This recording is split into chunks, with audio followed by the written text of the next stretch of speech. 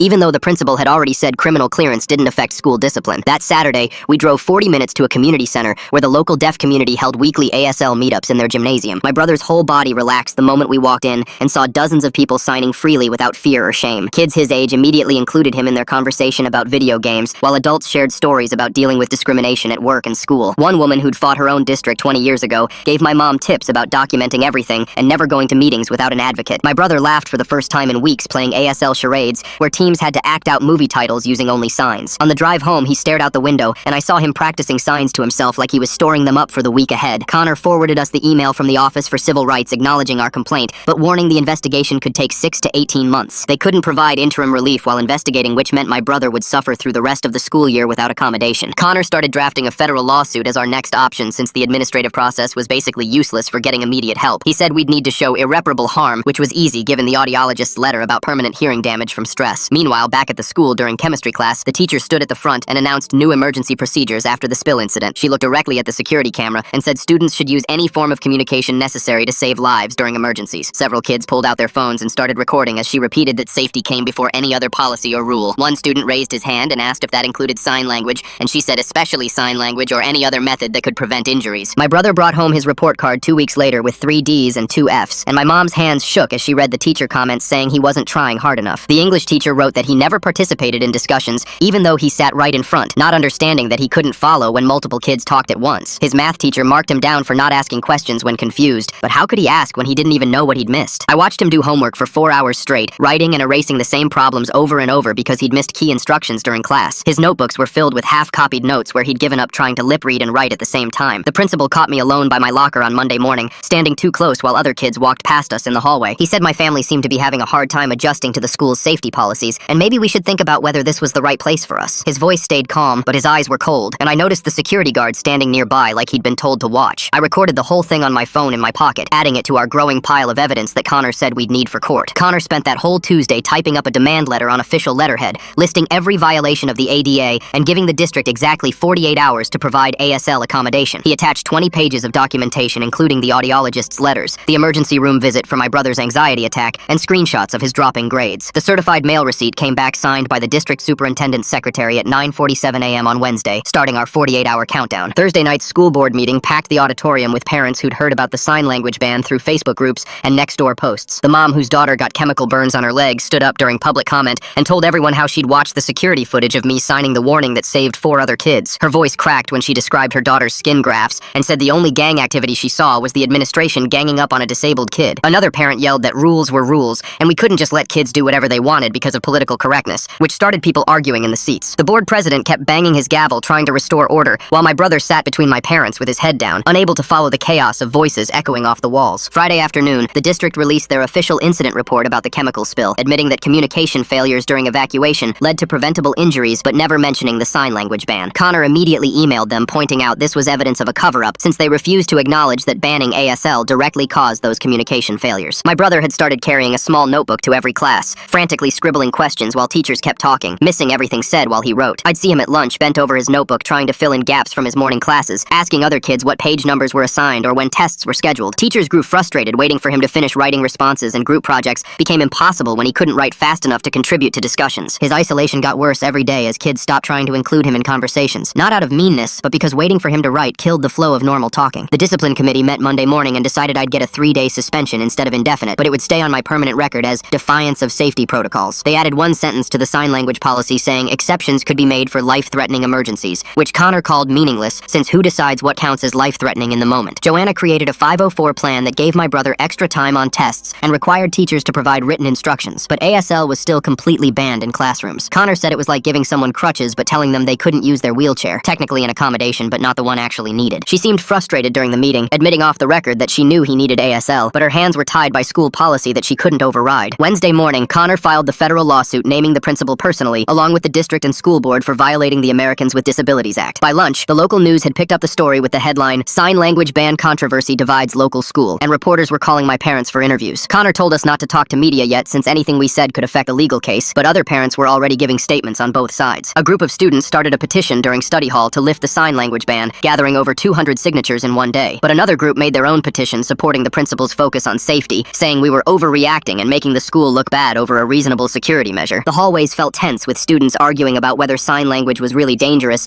or if the principal had gone too far, and someone wrote "Justice for deaf kids" on the bathroom wall. My parents spent that weekend calling every school within driving distance, but the waiting lists were months long, and the private schools cost more than we could afford. Dad printed out transfer applications while Mom mapped out bus routes that would take 2 hours each way, making it impossible with both of them working full shifts at the hospital. The next school board meeting brought a small change when the principal announced he was modifying the policy to allow emergency gestures, but still banned what he called complex sign language systems. He stood at the podium explaining how pointing and basic hand movements were now acceptable in emergencies, but full ASL remained prohibited as potential gang communication. It was like saying you could use 3 letters of the alphabet but not actual words. My brother found 2 kids in his math class who started taking notes for him without being asked, sliding their notebooks over so he could copy what he missed. One girl in English started repeating important instructions when the teacher turned away, whispering directly into his good ear during group work. These small acts helped him keep up slightly better, though he still missed most class discussions and couldn't participate when multiple people talked. Connor called us Thursday afternoon with news that someone at the Department of Justice had seen our lawsuit filing and expressed interest in investigating a potential pattern of discrimination. He explained they were monitoring the case, but wouldn't intervene directly yet, wanting to see how the local proceedings played out first. The next 504 meeting came 2 weeks later, and Joanna sat across from us looking tired as she reviewed my brother's accommodation plan. The detective's personal note calling the sign language ban unreasonable makes me wonder what else the police found during their investigation that didn't make it into the official report. Those emergency gestures sound like the principal's trying to save face while keeping his power trip going. What exactly counts as too complex? She kept glancing at the principal's representative in the corner, then admitted quietly that she knew my brother needed ASL to succeed academically. Her hands fidgeted with her pen as she explained that school policy tied her hands, that she could only work within the existing framework even when she knew it wasn't enough. When my suspension ended, I walked back into school to find gang signs written across my locker in black marker, the letters dripping like they'd used too much ink. Security pulled the footage and claimed the camera angle made it impossible to identify who did it, though I noticed they didn't check the other cameras in the hallway. The janitor gave me some cleaning solution, but the ghost of those words stayed visible no matter how hard I scrubbed. Connor scheduled us for testimony prep sessions every evening for 2 weeks,